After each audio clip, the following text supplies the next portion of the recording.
Welcome to WYCD Wicked. That stands for What You Can Do. It's your old pal Jake, and I am going to be making fun of Republicans again. It's just too much fun, and it is the majority of the news these days. Don't worry, there's also super depressing stuff. Let's say hi first. Elaine Sharp, good to see ya. Pinkerbell, hello. The Anti-Corporatist, hello. Wicked Foxy Dragon, good to see ya. Pendulous Dragon, I missed you before. Good to see ya.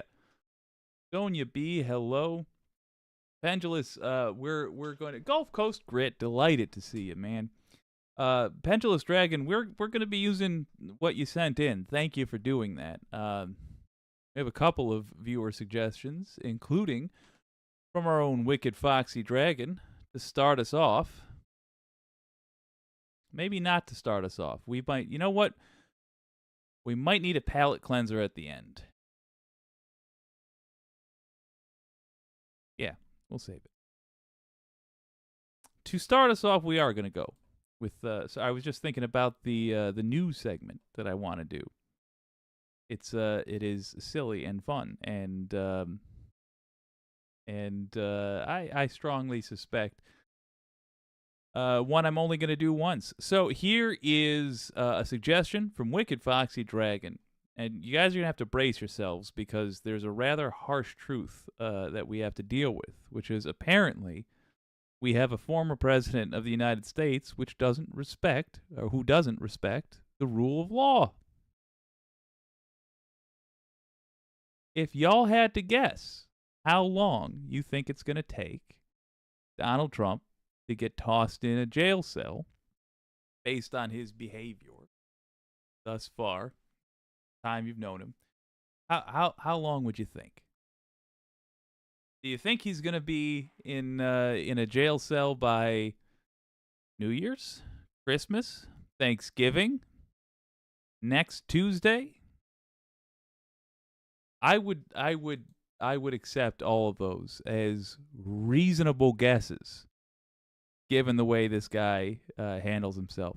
Here's Midas Touch. Haven't had them on in a while. Doing what they're good at. Giving a breakdown of the current legal situation with Donald John Trump and gag orders.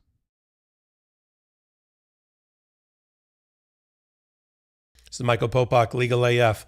The Department of Justice believes that Donald Trump is now a menace to society and wants the judge in D.C., Judge Chutkan, to not only reimpose her gag order that she temporarily stayed and lifted for about a week to give Donald Trump time to appeal, but wants Judge Chutkan to also change the very conditions of Donald Trump's release so that if he makes one more menacing comment, one more targeted violent rhetoric against a witness or potential witness in the case, she can revoke his conditions of release and put him in jail. That's how seriously the Department of Justice, in a filing tonight, 32 pages, in the D.C. election interference case, is taking Donald Trump's conduct. In fact, stand by. So just for clarity, the gist of what Popak is addressing here is the Department of Justice using legal terminology to say this nonsense with fines isn't accomplishing what it's supposed to accomplish. And we finally, U.S. justice system, we finally have to address the fact that Donald Trump is a threat to other human beings. And we just checked. We blew off the dust on the book that explains our responsibilities. And apparently, the safety of the people of the United States is the responsibility of the DOJ. Long term. this filing is right up to the minute. The Department of Justice and Molly Gaston, the lawyer for the Department of Justice, signing the brief, she cites things as recently as today. An event in New York in which Donald Trump once again violated a gag order in New York, was fined $10,000 and found to be somebody not credible and lying under oath to a state court judge in the New York civil fraud case. That was cited in tonight's filing by the Department of Justice. Donald Trump's attacks Specifically, Trump was in that case with Michael Cohen testifying, and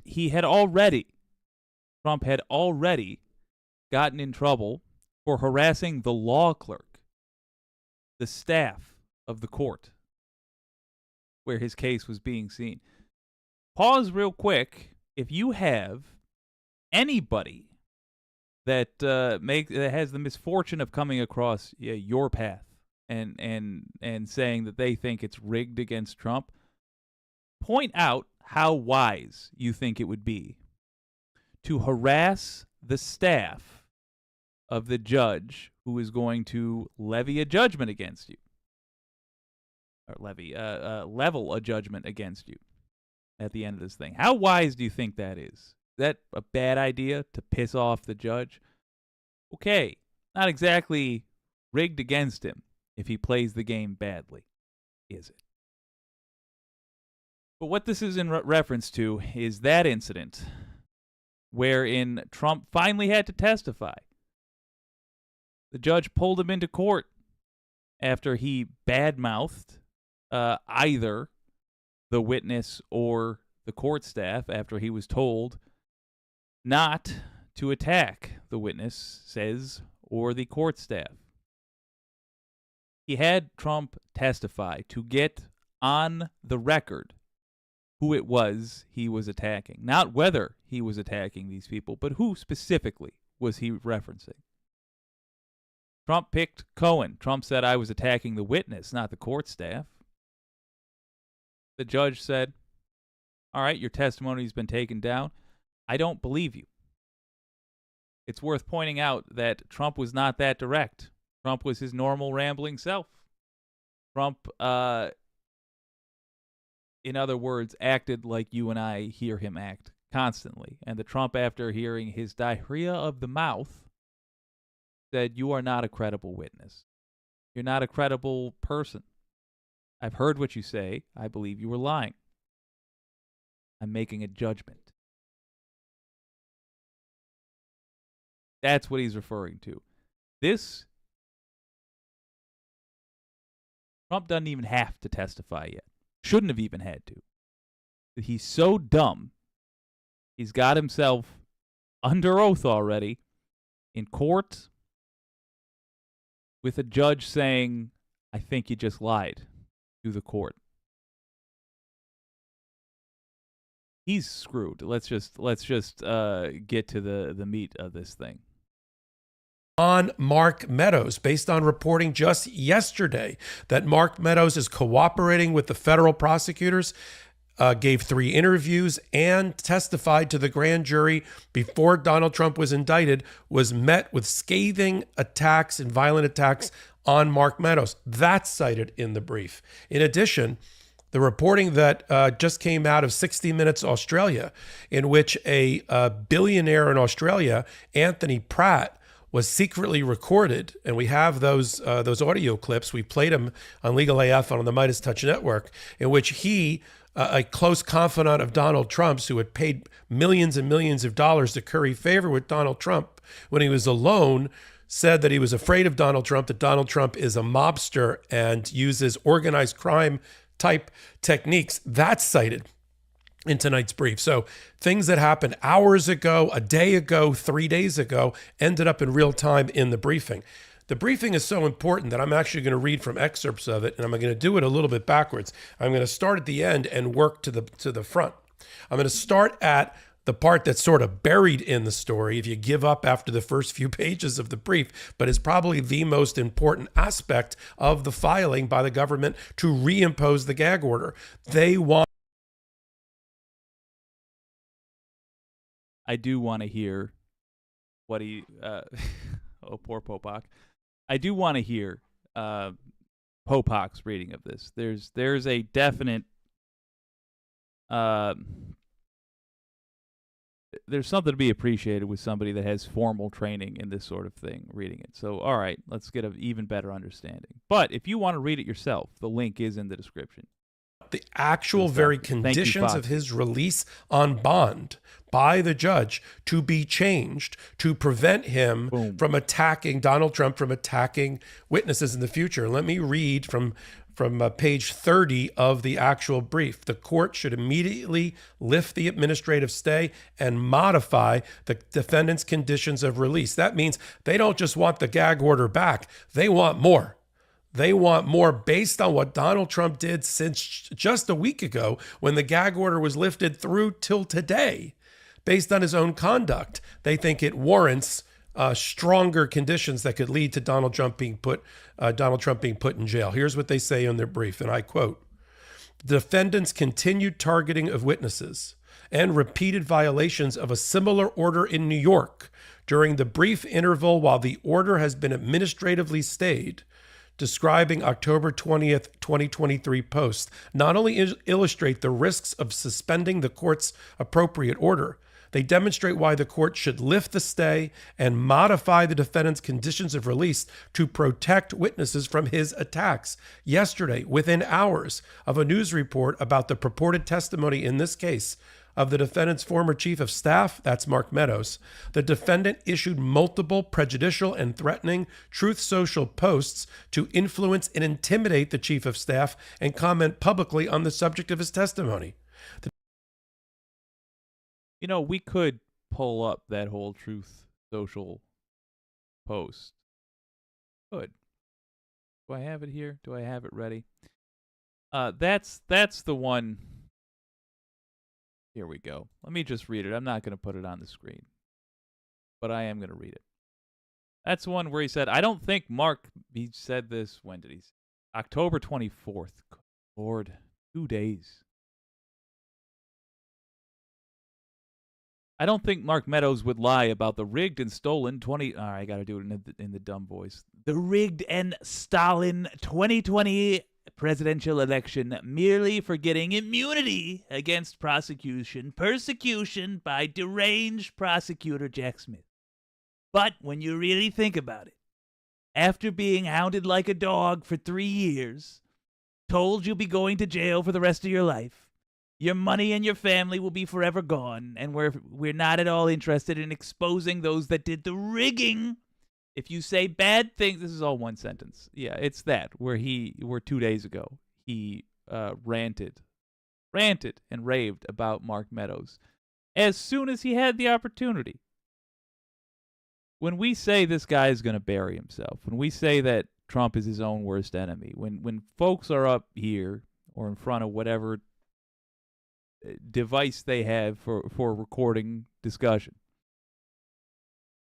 this is what they're talking about. The guy's too dumb to be a client of anybody. He's too dumb to make it through court. He is creating problems for himself that the corrupt system he exists in is desperate for him not to have. Look at how badly these judges don't want to do their jobs when it comes to Donald Trump. Look at how desperate they are to treat him nice. They're looking for any possible opportunity to let him go, and he just won't give it to them. He's that dumb. I look forward to the Republicans whining about this trial. I look forward to your stories of Republicans whining to you about this trial or any of the other trials that he's in, because you will be able to point out the many, many dumbass things he did that brought all this upon himself. He could be found innocent of everything that he was brought in there for, and he may still wind up in jail simply because he's too much of a child to be in court. He could get himself tossed in jail just by being an asshole.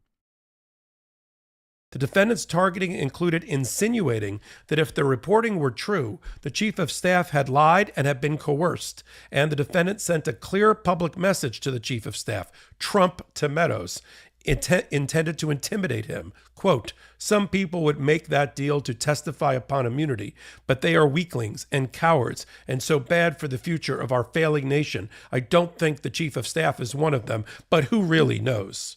Just as the defendant took advantage of the court's suspension of its order prohibiting certain extrajudicial statements to publicly release evidence and prejudice the jury, the defendant here has capitalized on the court's administrative stay to, among other prejudicial conduct, send an unmistakable and threatening message to a foreseeable witness in this case.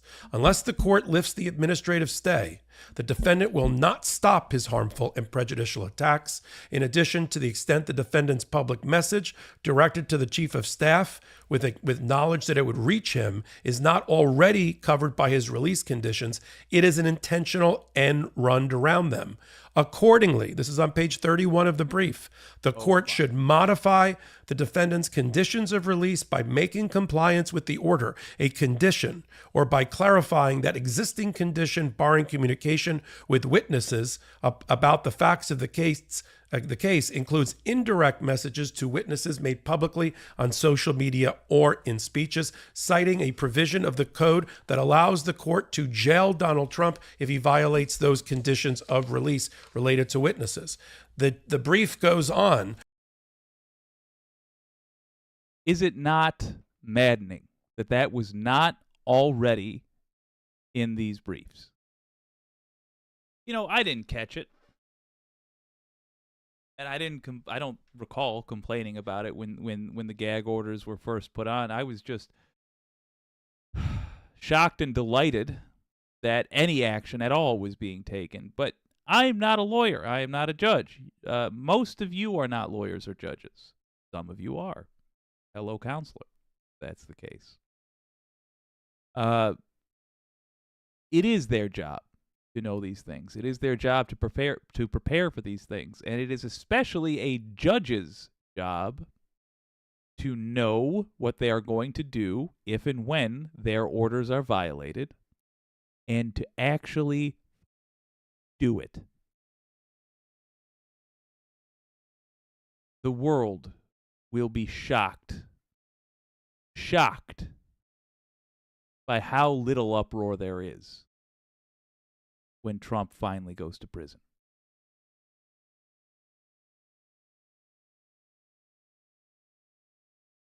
His Secret Service just saw this guy in court. His Secret Service just had to get up and run out of a courtroom with him when he had a tantrum and stormed out of the courtroom. His Secret Service, who we have reason to suspect are diehard Trumpers. They are going to be some of the first people to turn against him, because they are people who have, as a necessity of their job, they have to have a knowledge of what's happening. I don't mean incarceration arrangements. I mean they have to physically be there at the court. That's their job. Physically be there to protect him. They're not wearing earplugs. They are going to see the gross details of this case. I'm interested to hear what they have to say about it. Thank you, Michael Popak. Why not? Let's give you a chance to finish the sentence. To talk about what the court had already concluded at the end of its original hearing just a week ago, that Donald Trump can't say anything and get away with it. I mean, we know that in her questioning of the lawyer for Donald Trump during the hearing, she said he can't say anything and get away with it. And she put it even more succinctly and more acutely. She said, Judge Chutkan, to John Lauro, the lawyer for Donald Trump, in what world, in what case that you're aware of, could the defendant call the prosecutor a thug and remain out on bail and remain on the streets? Tell me which case that is. I am not aware of it. And then, of course, she gave the very famous quote that is repeated in the brief by the Department of Justice: will no one rid me of this meddlesome priest. That saying is what fancy people like to reference when explaining stochastic terrorism. The Mad King saying, "Will somebody not deal with this guy for me?" And then he gets killed. The guy. The priest. Bunch of knights kill him. King never gave the order.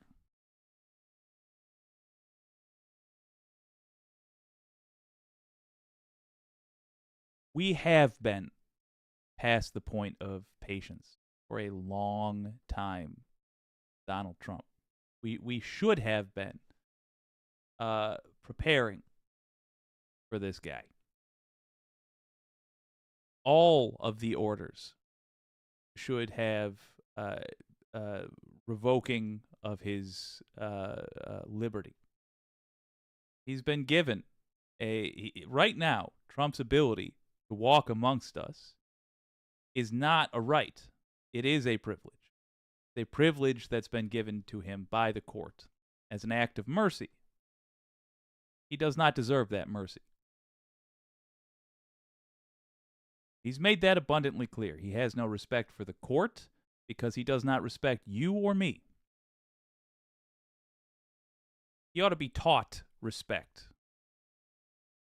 And he will only ever respect people that make him do things. That's the sort of person he is. He doesn't respect decency. He does not respect art. He only respects force. Use it on him. Put him into his cell. Make him sleep on a cot. And if you start to feel bad for the 78-year-old man, just remember this is the same guy that tried to get 5 innocent kids executed because they were black in New York, the Central Park 5. Accused of something they did not do. Trump wanted them killed for something they did not do. Don't feel bad for him. He does not respect you. He does not respect the court. There are plenty of people that show up before the court that think like this and behave like this, and you rarely hear about it because they are normally dealt with pretty efficiently. Jack Smith has now made the very bold suggestion to the court that they treat Trump like they would anybody else. Good. See what you all have to say.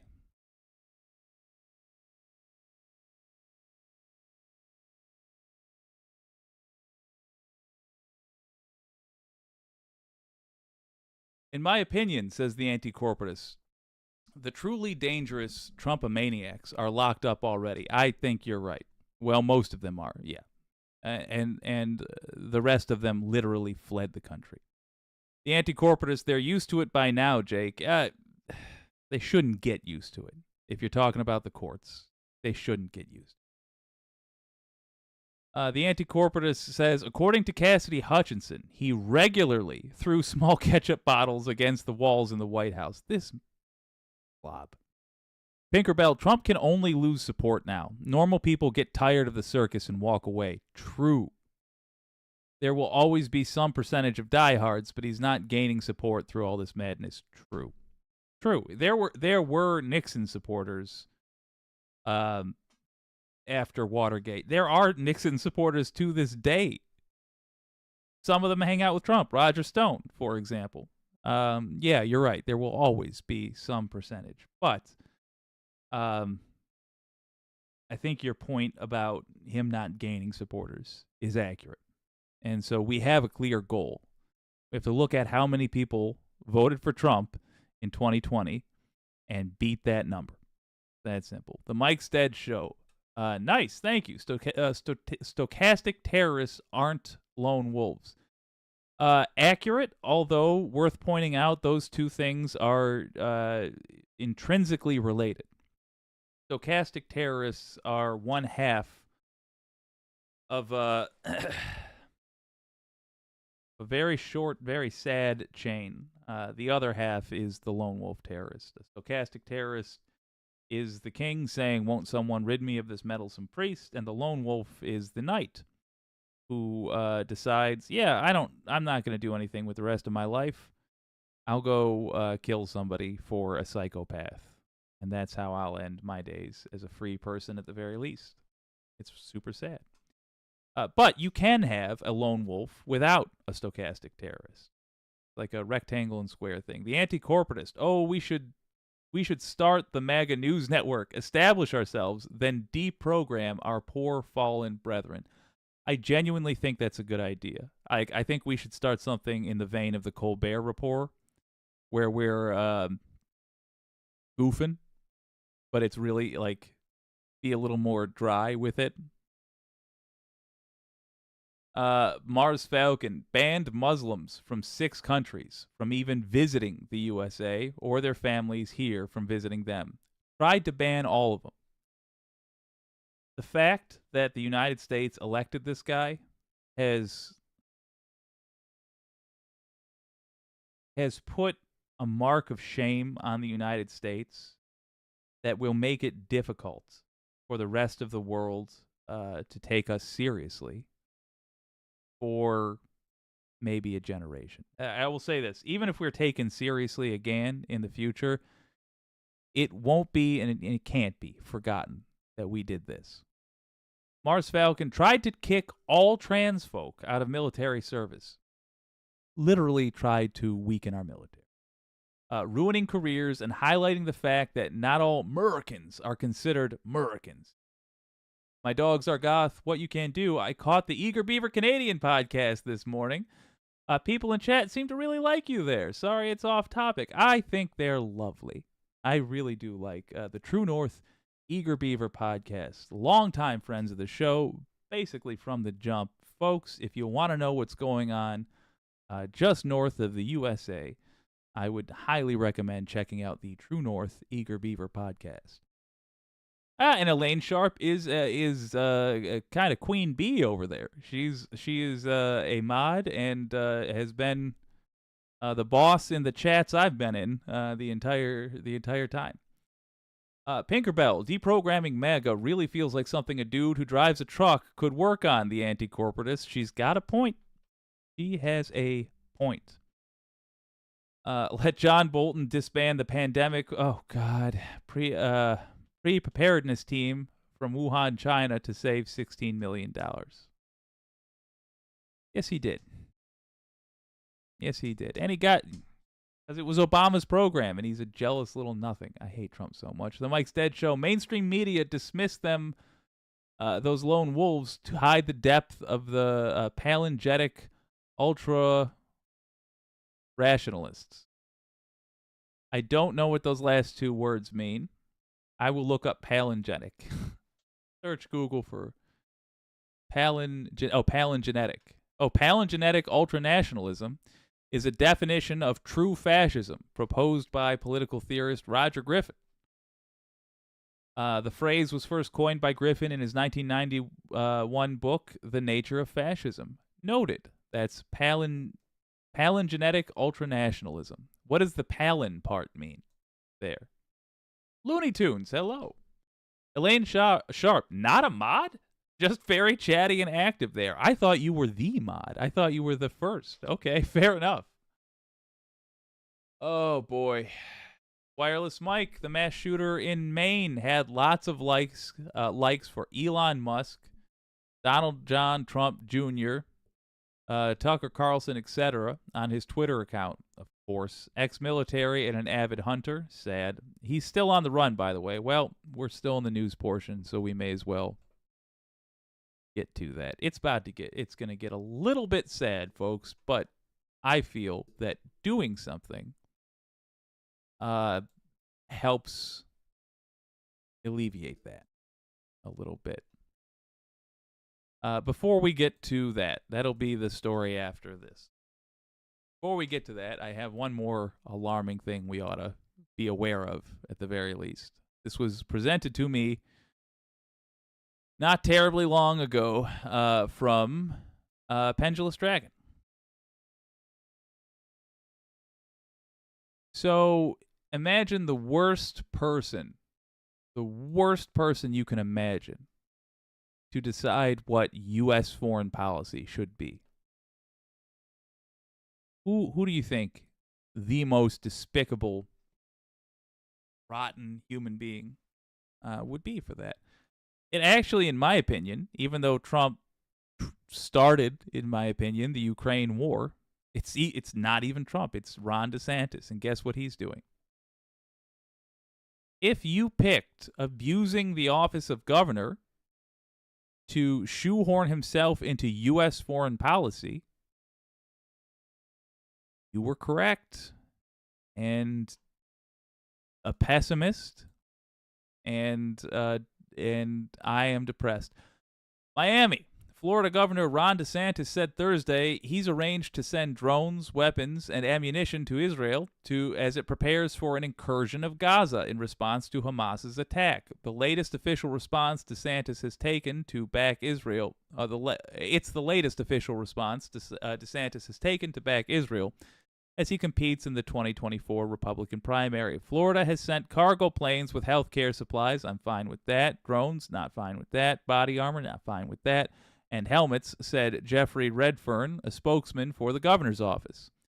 The state also worked with private groups to supply weapons. The state also worked with private groups to supply weapons. I need details on that. And ammunition at the request of Israel's consul general in Miami, Redfern said. Redfern would not disclose the type or amount of ammunition and weaponry, referring questions to the consul general, who could not immediately be reached for comment. Hey, folks, Ron DeSantis was not given permission to dictate U.S. foreign policy. We're going to keep watching this, but this motherfucker has gone too far. He saw a genocide that we weren't taking part in and decided, I'm going to help. I'm going to do my part to make sure this genocide happens. I'm going to make sure we get blood on our hands. By failing to stop me, the U.S. will also have blood on its hands. Rat bastard.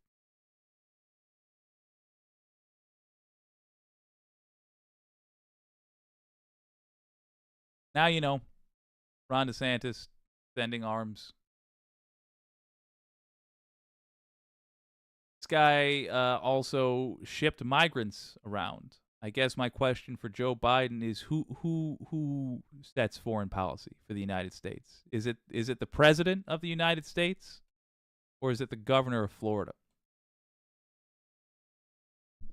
The guy that picks fights with Disney, or the person that was elected in 2020? Elected president of the United States in 2020. Who is it? Is it the president or some silly ass from Florida who will be out of a job in a year? Who is it? We need to be better than we are, and we need to take control of our country. And most importantly, we need to get rid of every Republican politician. If there is a person serving in office right now with an R next to their name, if I've heard their name before, they got to go.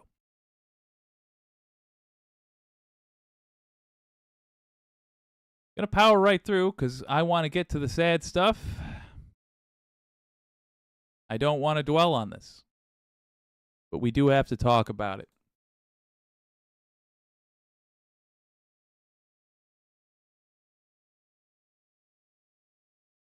Whatever chemical is activated in your brain when you see something sad and traumatic and it makes you feel like you want to act, I assume you have enough of that. So I'm going to play a video for you. It's about the most recent mass shooting. Yet again, a bunch of Americans are dead. They didn't need to be. And I specify Americans because this doesn't really happen like this in other countries. Once again, in this country, which is so sure it's right about everything all the time, a bunch of us got killed.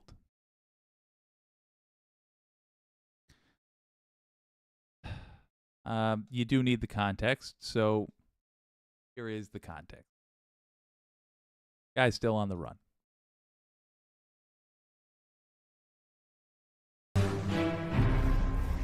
We have more breaking news regarding the mental health history of the man suspected of killing 18 people in Maine. I want to bring in Ken Delaney, NBC News justice and intelligence correspondent. Ken, what have you just learned? Chris, it's become increasingly clear that there were major concerns about this suspect, Robert Card's mental health over the summer and as recently as a few weeks ago, both from his military commanders and members of his family. I've got two pieces of information to share with you. Two senior law enforcement officials tell me that Card's Army Reserve commanders referred him to inpatient psychiatric treatment over the summer after they became concerned about his comments that he had been hearing voices and about threats that he had made to the base. And we're told that he spent about 2 weeks inside a psychiatric facility, was treated there, was released. It's unclear what happened after that. But his sister-in-law has just given an interview to one of my colleagues on NBC News Digital, in which she said that the family was raising concerns with the Army Reserve about what they viewed as Card's increasingly concerning mental status.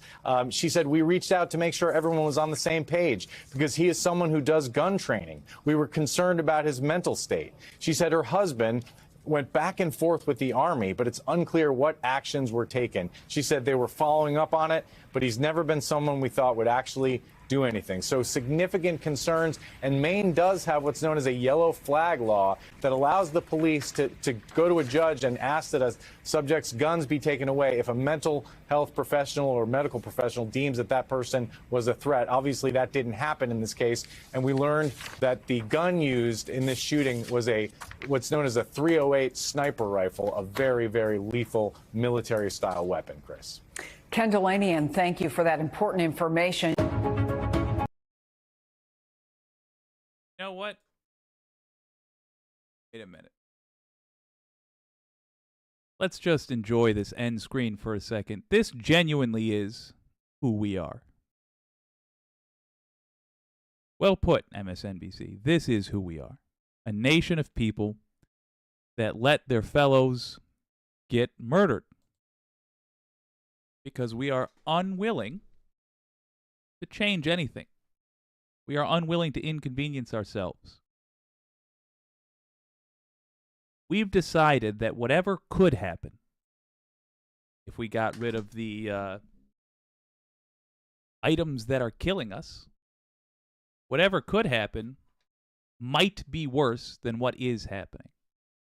We think it might be worse than 18 Americans getting gunned down, a 10-year-old saying, I never expected to be shot. We think it might be worse than Uvalde, where a bunch of cowardly cops were sitting outside a classroom listening to kids be slowly killed after they were quickly and violently killed. We had children bleeding out, crying themselves to death. That's what we had happen. And as a country, we decided that we will allow demagogues to convince us that it might be worse. Man, if there was a time to gamble, if there was something to gamble over, if there was a time to be an optimist, for God's sake, it would be on this issue.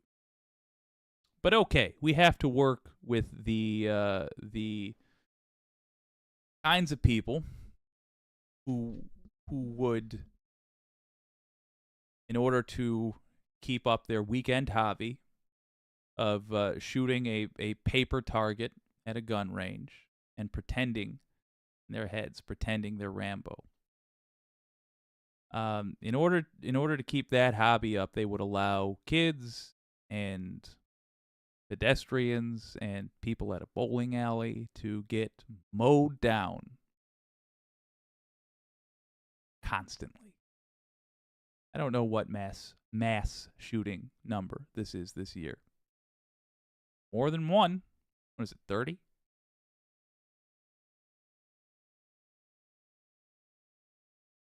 Gun violence, number one cause of death for children in the United States. Okay, well, here's what you can do, since we have to work with those kind of people. First of all, remember, we are working with those kind of people. They are worthy of our contempt. Second of all, so don't worry about their feelings. Worry about only making them, because you know they will fight you, no matter what you try to do to help. The kind of people that support having automatic weapons still in the United States, they will fight you, no matter what. If you try to do anything of value, anything of use, anything that would make the world better, they will be there to oppose you. So, I would recommend predicting that and setting them up to be in an awkward position when they try to oppose you. Here's the rule. I suggest that you ask your representatives to put in place, set up a 10-mile circle around every school. So a 5-mile radius, a circle around every school, and ask them to make that a gun-free zone. Call it a shooter-free zone. That's a shooter-free zone. There's precedent for this. Turns out, sexual predators cannot live within a mile of a school. We're okay with that. I think that's a fantastic idea.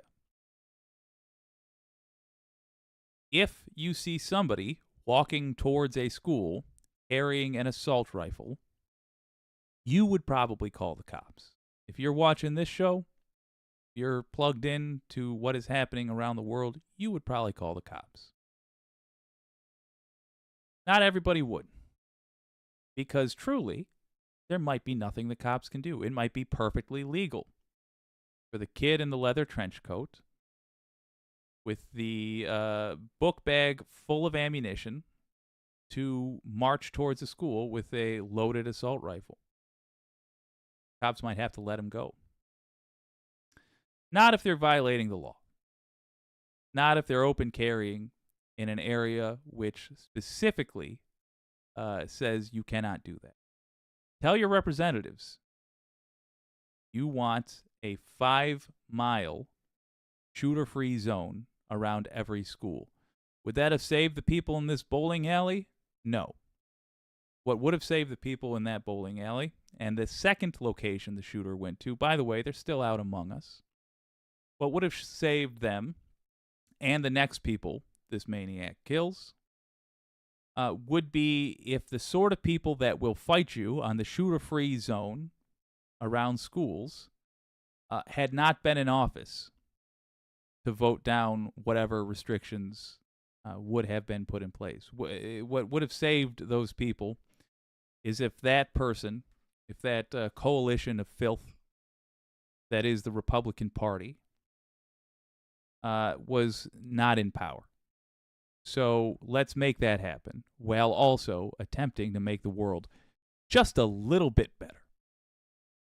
Just a little bit better. Write your representatives. Ask them to put such a law into effect. At the state level, done. If you can get them to do it at the federal level, great. The goal is hopefully, to get the law actually passed. But if you don't, you will still have nightmare human beings getting up in front of a microphone and exposing themselves to the world for the monsters that they are in an election year. I think it's good to remind people of whose fault this is. It is the fault of Republicans.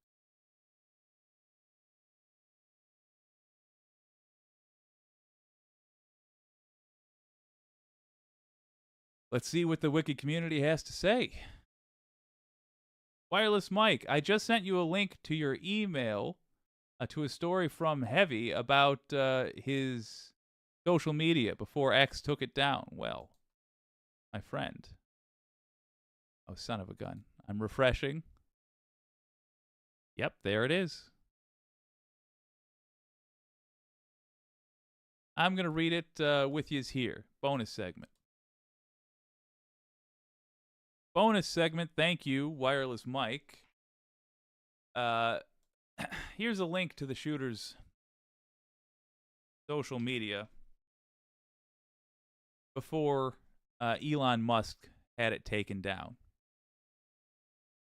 I'm not surprised Elon Musk had it taken down. My understanding is the mass shooter was a big fan of Elon Musk and Tucker Carlson and other villains, other people who have worked hard to make sure that this killing spree was possible. Guys on the left wind up being guys on the right. Just remember that. Looks like a sweet fella, doesn't he, on the left? On the right, there he is, killing innocent people for sport. He's just hunting people for sport, for amusement.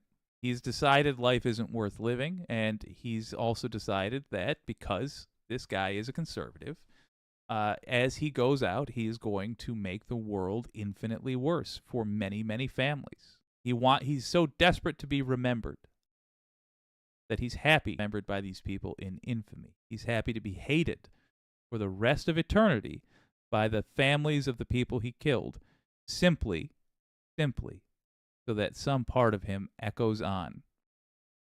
That's my theory. Robert Card. I shouldn't have read his name.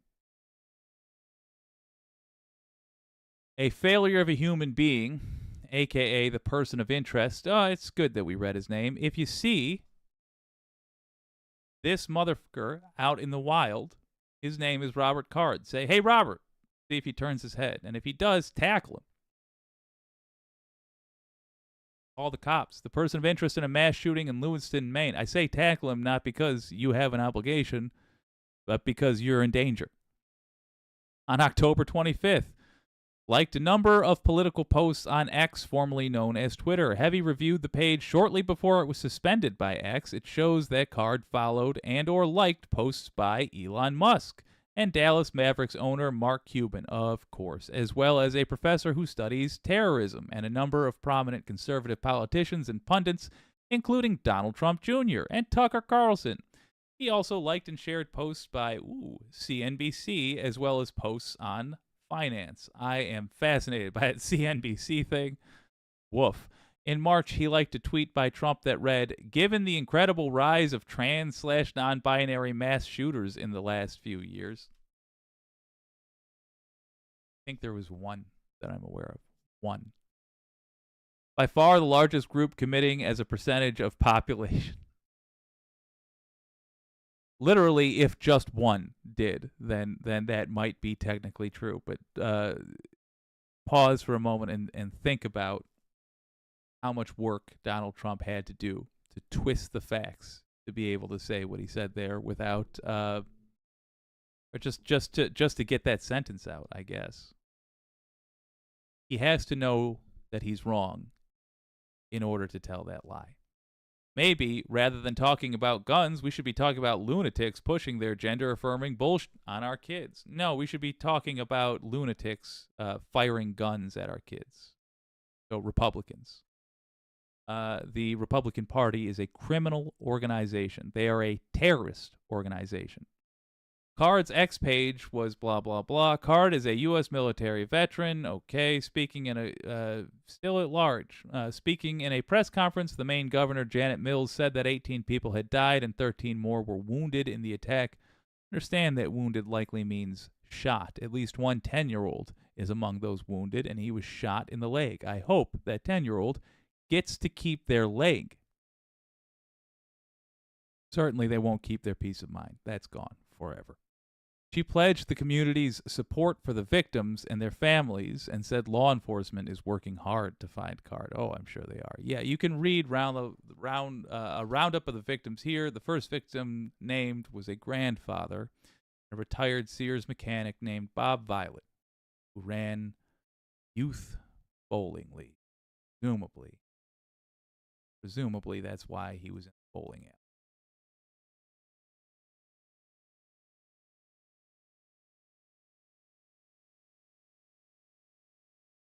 oh gosh, I don't know about y'all, but I'm not terribly surprised that yet another terrorist was a Republican, a conservative. Not at all surprised. We live amongst several million terrorist sympathizers. And within that population, a large percentage are actual terrorists. Amongst them, some are going to act. Others will merely stockpile and prepare to act, waiting for a signal that if we are wise and we are cautious, prudent, one might say, that signal will never come. But if it does, there are lots around us right now that will act. If somebody ever says, no, the race war is on, the night of long knives is here, we're doing it, they'll be out there. They have weapons. They cannot wait to use them on you. Think I'm trying to scare yous?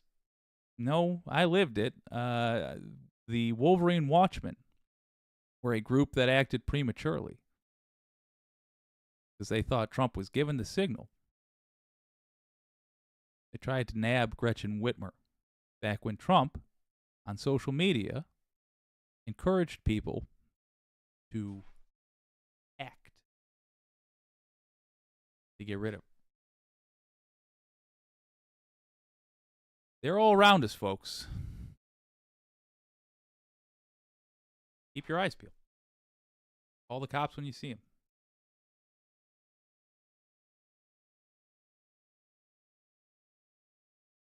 It gets better from here in a lot of ways. The anti-corporatist, yes. Never forget. Yeah, Terry's. Never forget. Also, look, you got nothing going on, nothing else going on in your life. I do personally believe we have an obligation to,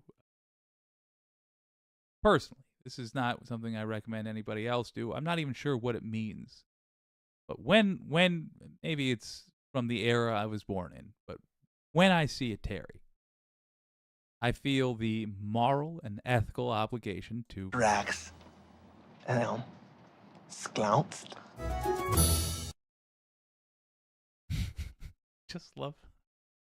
I just love that maniacal look.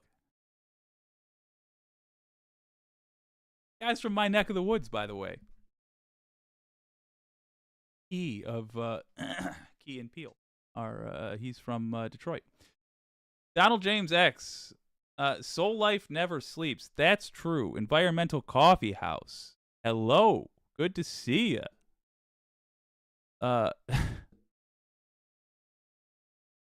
Oh, the Mike's Dead Show. Are you just effing with me with these words? Are you trying to get me to screw them up?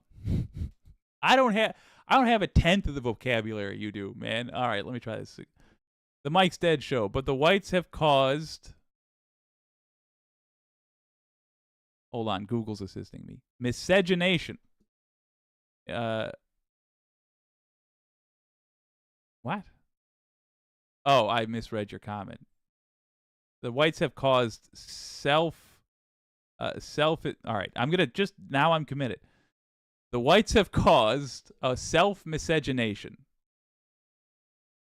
And miscegenation is apparently sexual relations or marriage between people who are considered to be members of different races. I don't follow, but I rarely do with most things. Wireless Mike, what the hell does he say in that clip? I don't know what clip. Good to see you, Sandy. Mars Falcon. I don't think Weimar Germany had as large a population. Oh, excuse me. Wireless Mike. He says Drax them sklounced. And if it sounds like nonsense, it is. Mars Falcon. I don't think Weimar Germany had as large a population that bought into fascism and anti-democracy as we do here in the USA today. True. USA Today are a bunch of fascists. No, I'm joking. Nor such a misinformed center still incapable of recognizing reality. Yeah, I agree. I honestly think Weimar Germany had a larger percentage of the population that understood what reality was. However, what they did not have was the knowledge of what Nazi Germany would be, and we do, and that is our strength. Soul Life, I'm probably gonna die soon. Let me enjoy it. I hope not, man. I hope not. Lordy, y'all should at least beat me in that endurance contest. The Mike Stead, you should see my diet. It's not great. The Mike Stead Show, the dilution of the white race. Ah, I see. Yeah, whatever that means. Blood libel. Ah. Mars Falcon, that's the supremacist fave word for no race mixing. Yeah. Oh my God, you guys are just fucking with me now. Donald James, solipsism. How about that word? Are you just trying to get me to look up and mispronounce words? Solipsism, the quality of being very self-centered or selfish. In philosophy, the view or theory that the self is all that can be known to exist. I mean, that is a can of worms which I would like to take a whack at, but I don't have the ability, and we got other stuff to talk about that's already prepared. Looney Tunes, if I was modding here, I would tell the supporters of Hamas to fuck off and get a life. Are there any supporters of Hamas here? I don't think there are. Pretty sure there's not. If you mean supporters of Palestine, I would say reconsider the verbiage. Because that's as if saying all of the people of Israel are the same as Benjamin Netanyahu. They're just not. You have four factions to consider in that conflict: Hamas, Palestinians, the Israelis, and Netanyahu. It occurred to me that Netanyahu should have been the middle one because he is a filthy human being. He's essentially Donald Trump, but in Israel. But no, I don't think I've even seen a supporter of Hamas in the chat. Oh, Looney Tunes 9000. I mean Israel. Here's the thing. I understand how people fall into that trap, and I like to think it's possible to yank them out. I want to, if it is possible. All right, we got another what you can do here. Is it related? Nah, not really. Tangentially related. But it's going to lead into a rather humorous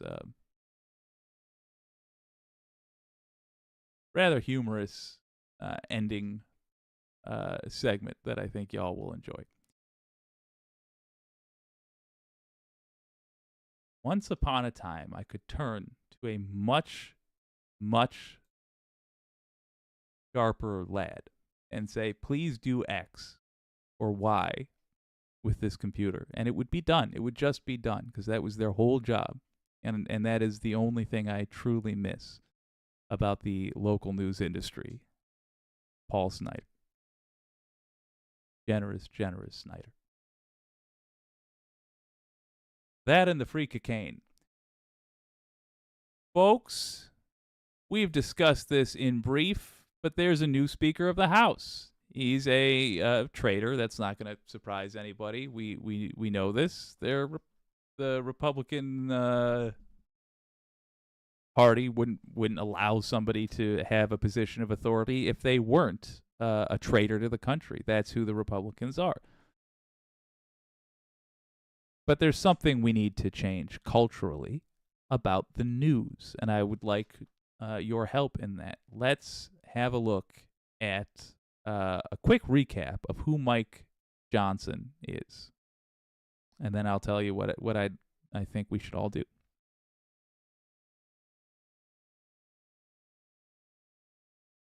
Who is Mike Johnson? Some key points of his resume: he's a lawyer by trade with a background in constitutional law. He parlayed that experience in part in 2020 to write some of the reasoning that the Trump campaign and others sought to use to overturn the election results.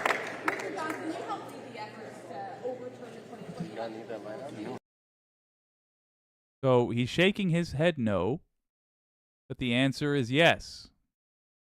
And now she's asking, do you stand by it? And what you just saw was Republicans knowing that's a dangerous question. Because the truth would hurt. Here's what you can do. Listen for who the next person, if you're ever watching a live press conference like that, find out who the next person who was speaking was. The next reporter with a question. Write their news station. Ask them why they did not repeat the last question asked. This person, Mike Johnson, just said, next question. The next question should have been the same question. Every question should have been that question until it was answered. If you write, if my old station, WDIV, let's just say, had been the next person to ask a question, and they had asked a different question, then we got a bunch of emails demanding to know why we didn't back up our fellow journalists there.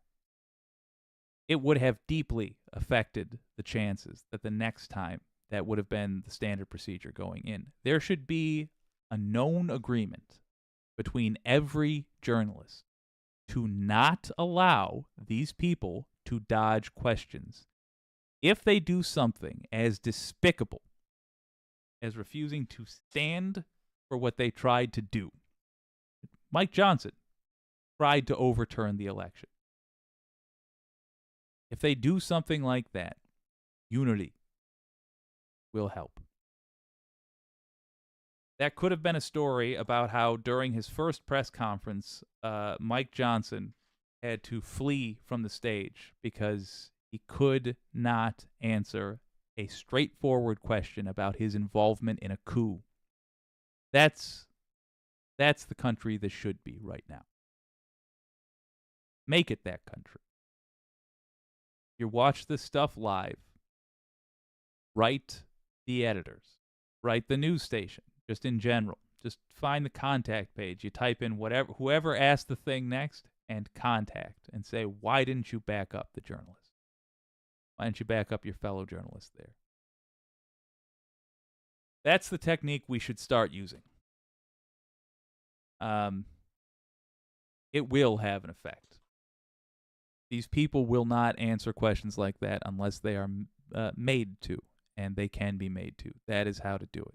Simple repetition. Make it more embarrassing not to answer the question than it is to hide from it.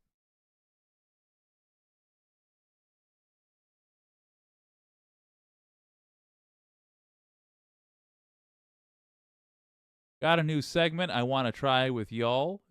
Domenico. Jake, you are the man. Well, thank you so much. Thank you so much. The Mike Stead Show. Reagan killed the fairness doctrine. He did. We genuinely we need that back or its equivalent. Donald James X. Were they still to? Oh, let me jump back up. Pendulous Dragon.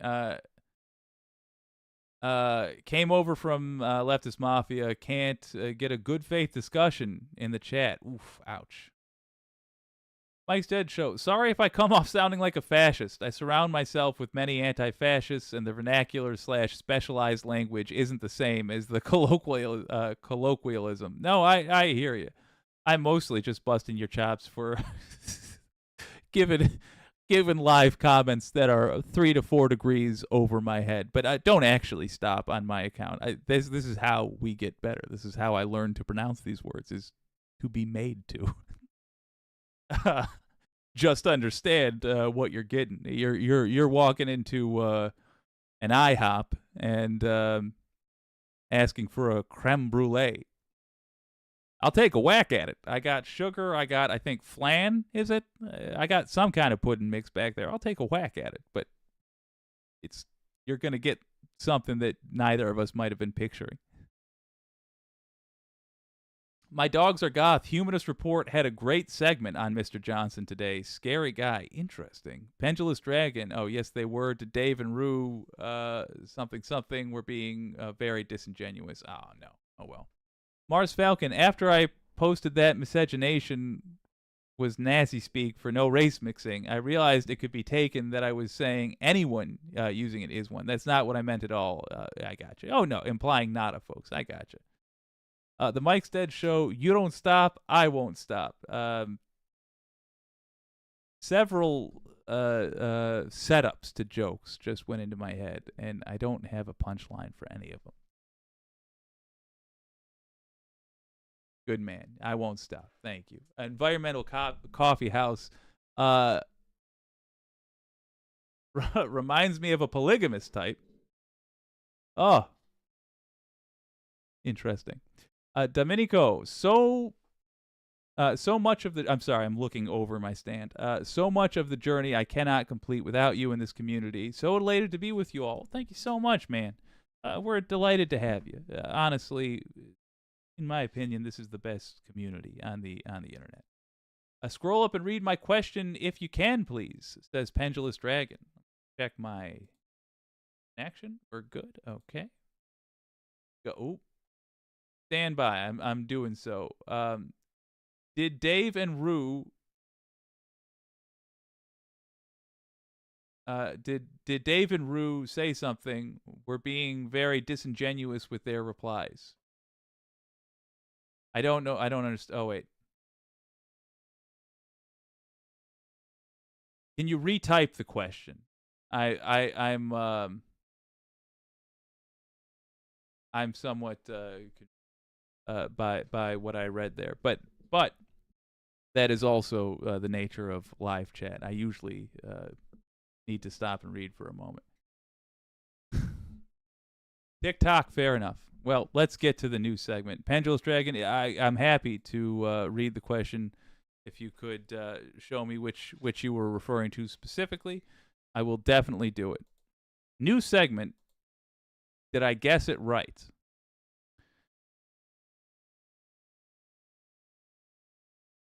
Apparently, according to Jeff Waldorf, MAGA Mike Johnson has already been turned on by MAGA.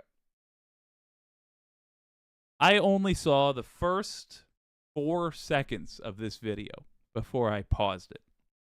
I want to try this new segment. Can I correctly guess why Mike Johnson has been canceled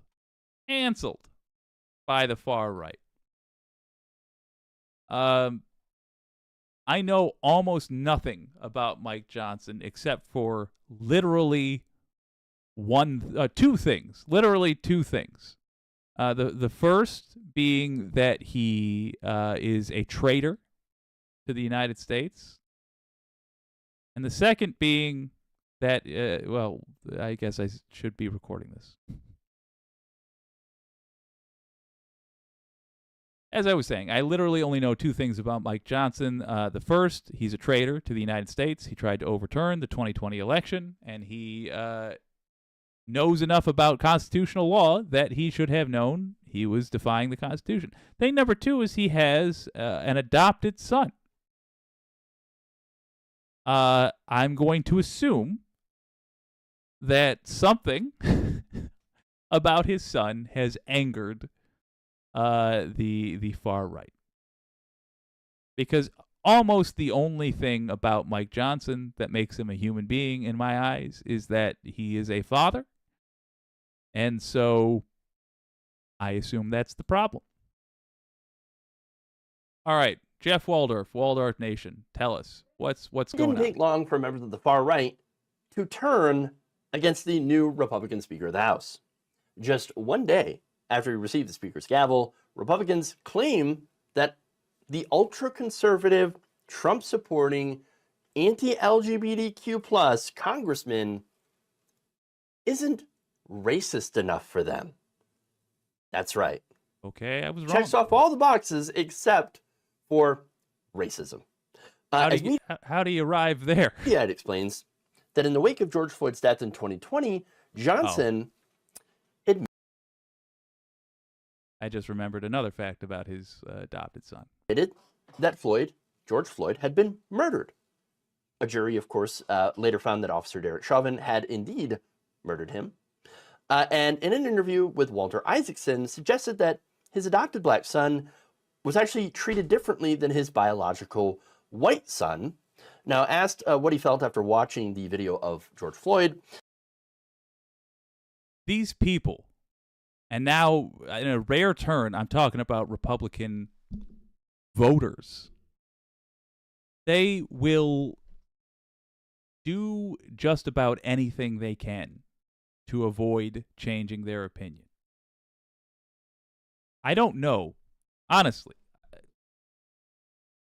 I don't know if we would be like that in any other political environment. I'm terrified that I might have been like that back when I considered myself. Well, I considered myself a lefty, but in reality, I was rather centrist. I just thought I was being practical. I wasn't.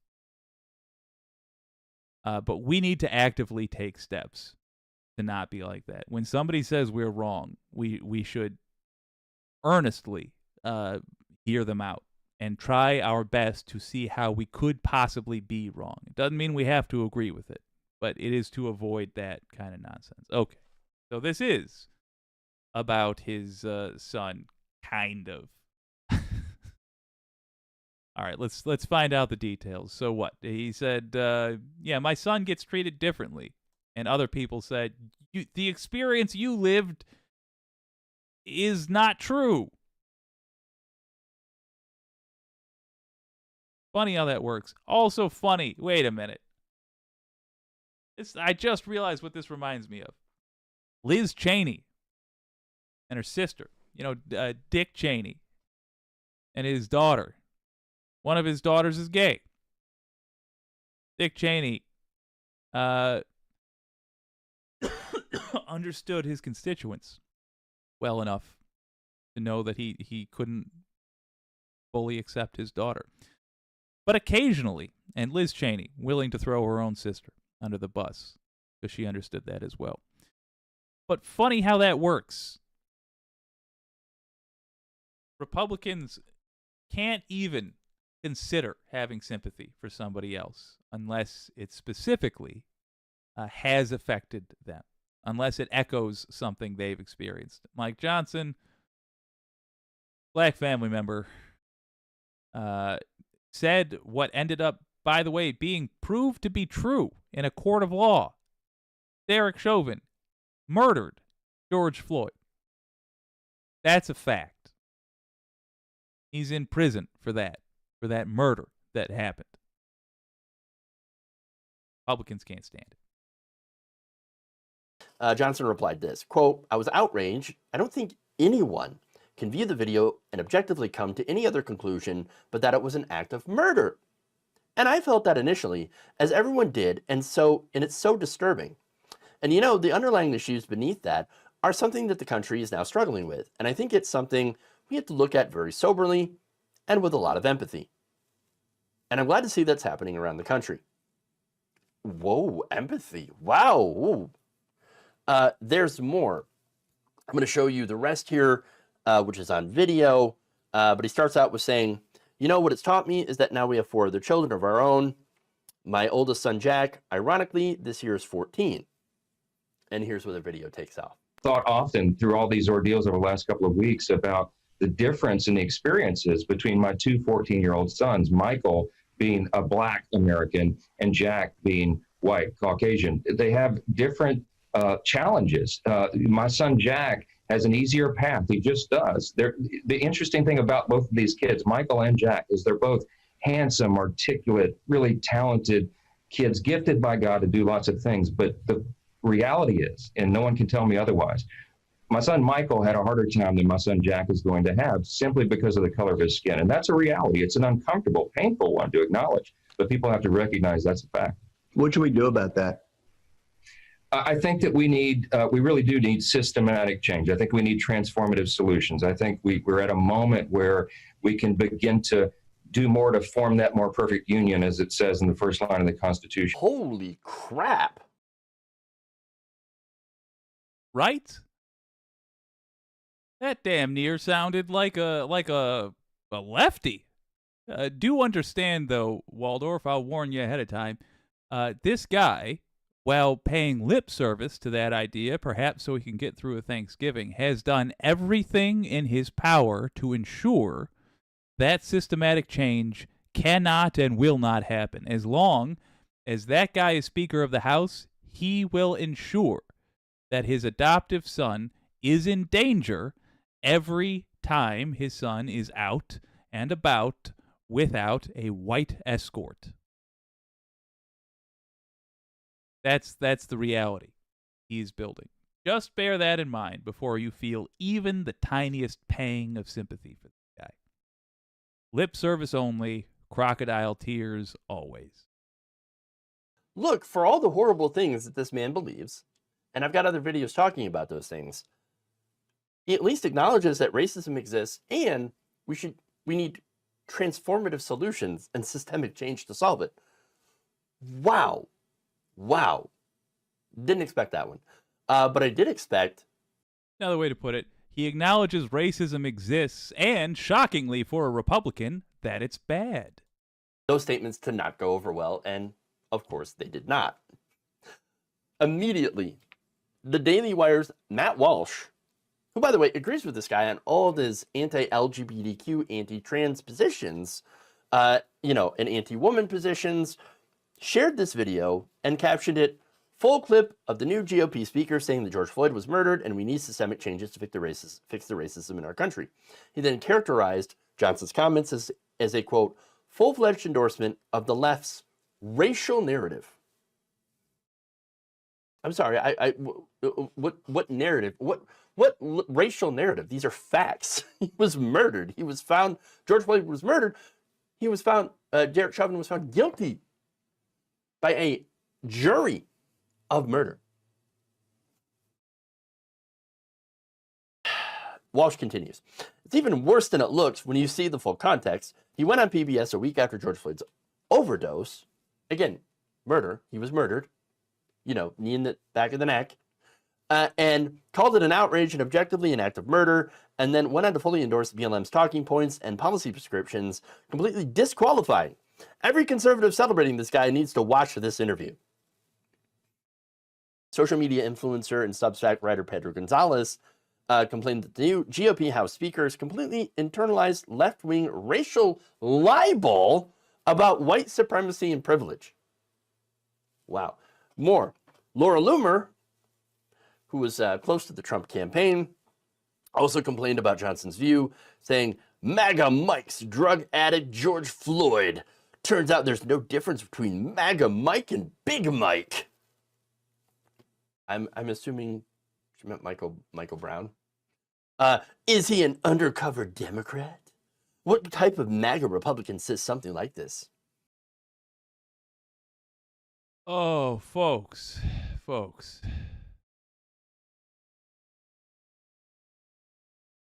I don't know if I've got it in me. Well, I was wrong. Let's get to it. The point of the segment, I said technically could make an argument. I did say it was his son, but I was assuming they were going to come at him from an adoption angle of some sort, or I don't know, his son was going to turn out to be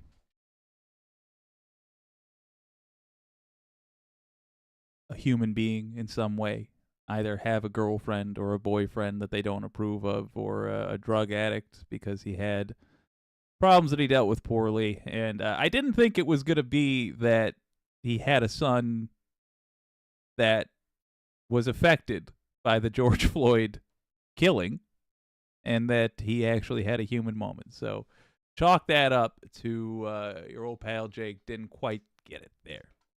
Ah, well, let's see what y'all have to say. We got one more after this, and this one, I happen to believe I was right, but I'll leave it to you to decide.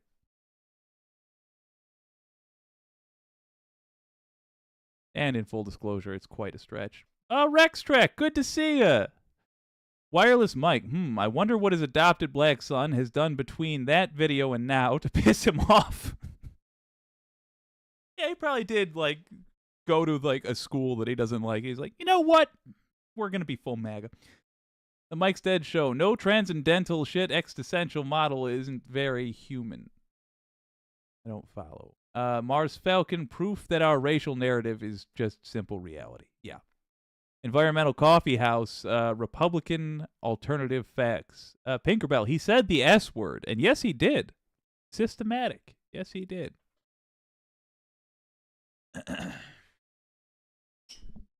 Yeah, Donald James. Yeah, he didn't mean to say systematic. I believe it. Pinkerbell. Big Mike is the racist and misogynistic way these people refer to Michelle Obama, by the way.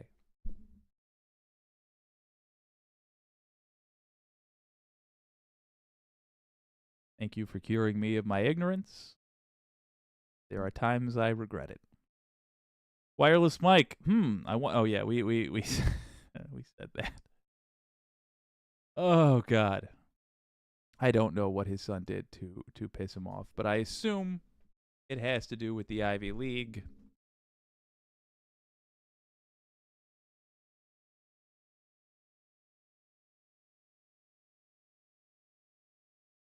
Okay, good. I'm still here. We got one more. Just one more. Here's something that happened on yesterday's stream. Wait, nope. I'm going to record this. Mildly redundant though it may be.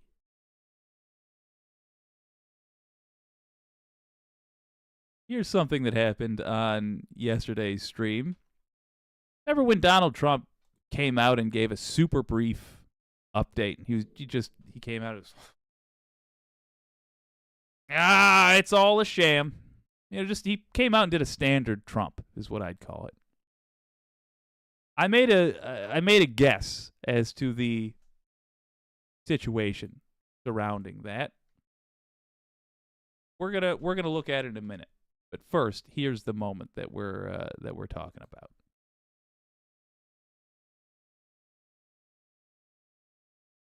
Oy gavolish mir. Yeah. Here's the moment we're talking about. The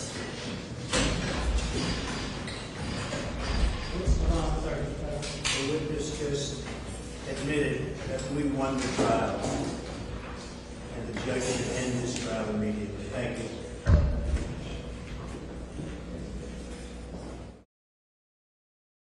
A witness just admitted that we won the trial. That's what he said. A witness just admitted that we won the trial. And yet, the trial's still happening. I wonder if he might be in a bit of trouble. I think.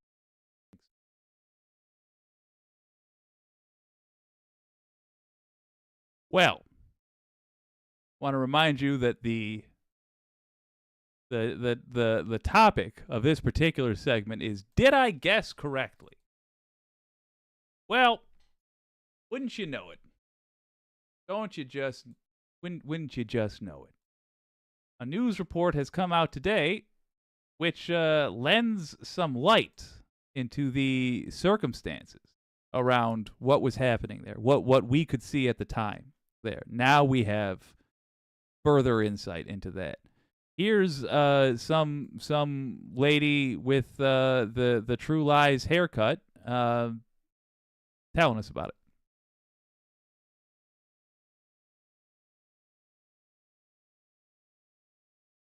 What in the world happened today?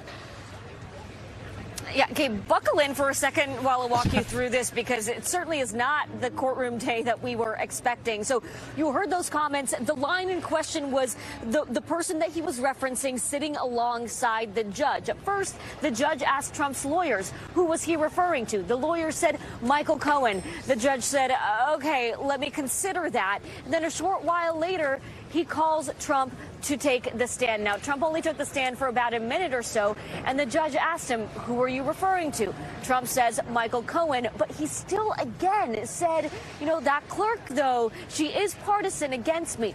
The clerk he's talking about, Gabe, is, if you remember, the very same clerk that he posted a disparaging post about that initially got the gag order placed on him. So this is a second time that he's pushing that same button on this judge.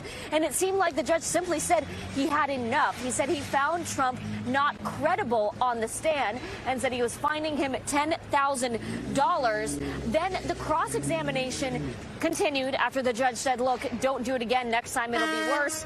The cross continued. Then Trump's attorney asked for a directed verdict in the case, which essentially means he asked the judge to dismiss the case because of something that Michael Cohen said. The judge very quickly denied that. Then you saw Trump get frustrated, stand up, and storm out of the courtroom. There were audible gasps. His Secret Service agents chased him, ran after him, chasing him out of the courtroom. And he simply told reporters outside the courtroom that this trial should be over. He then went back into court a little bit later, had a conversation with the judge. We don't know what was said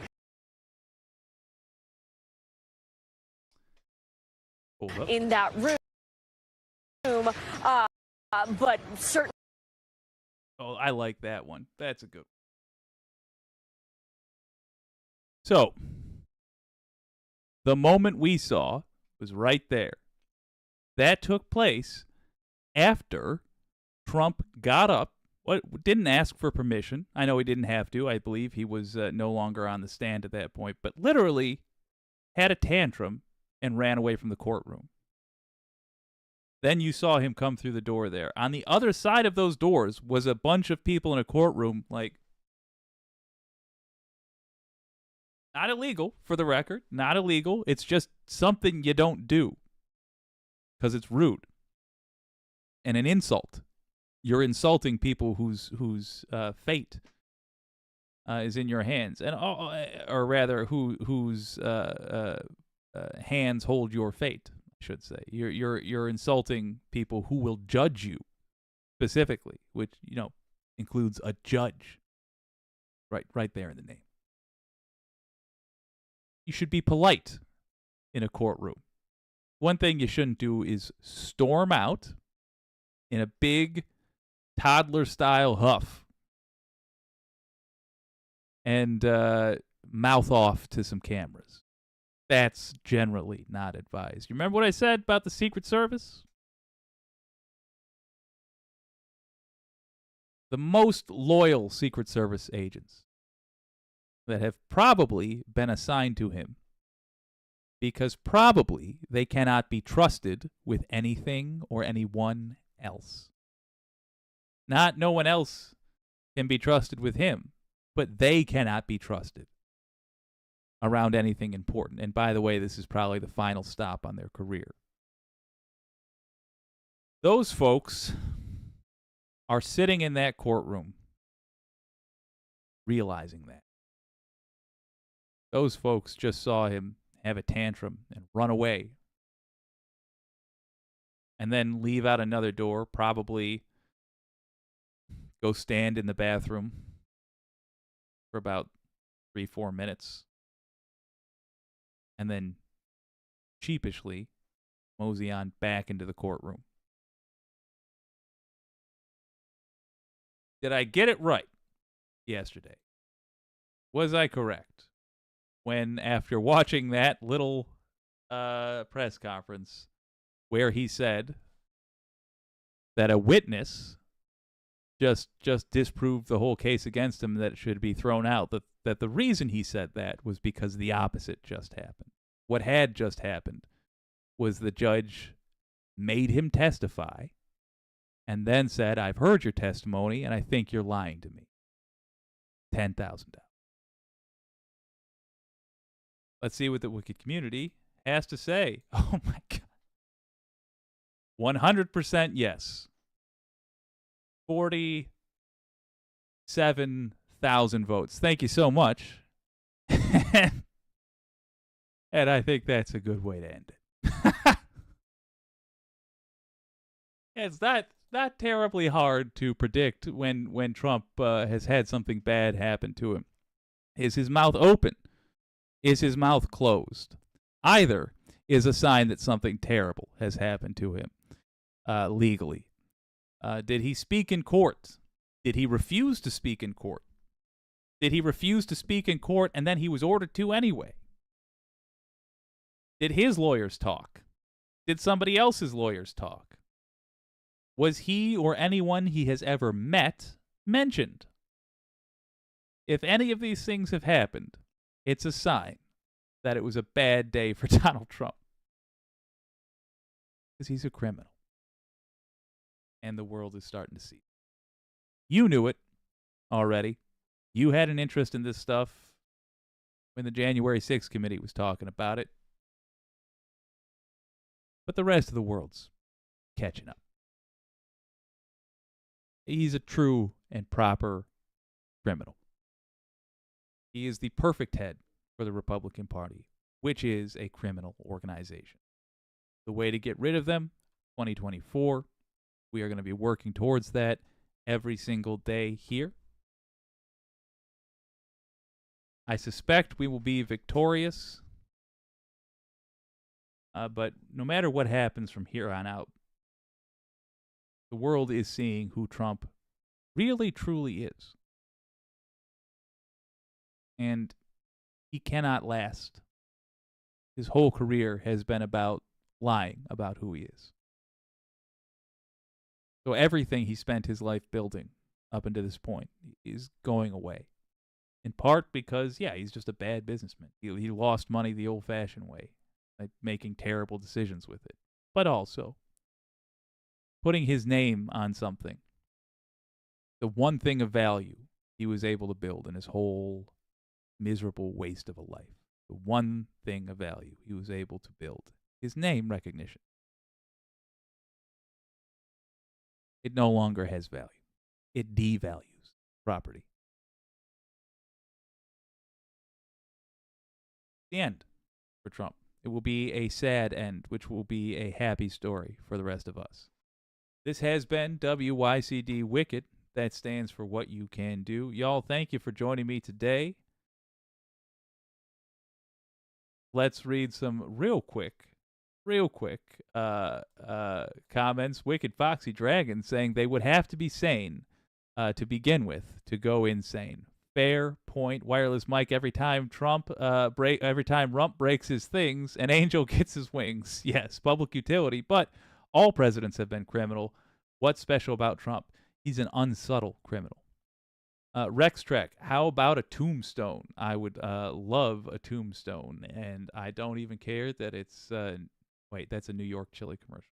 Something Cowboys. I still remember that commercial from the 90s. Elaine Sharp, remember to smash the button before you leave if you haven't smashed everyone. Thank you so much, Elaine. Domenico, Banker Bell, good to see y'all. I will see y'all later. This has been WYCD Wicked. That stands for What You Can Do. My name's Jake.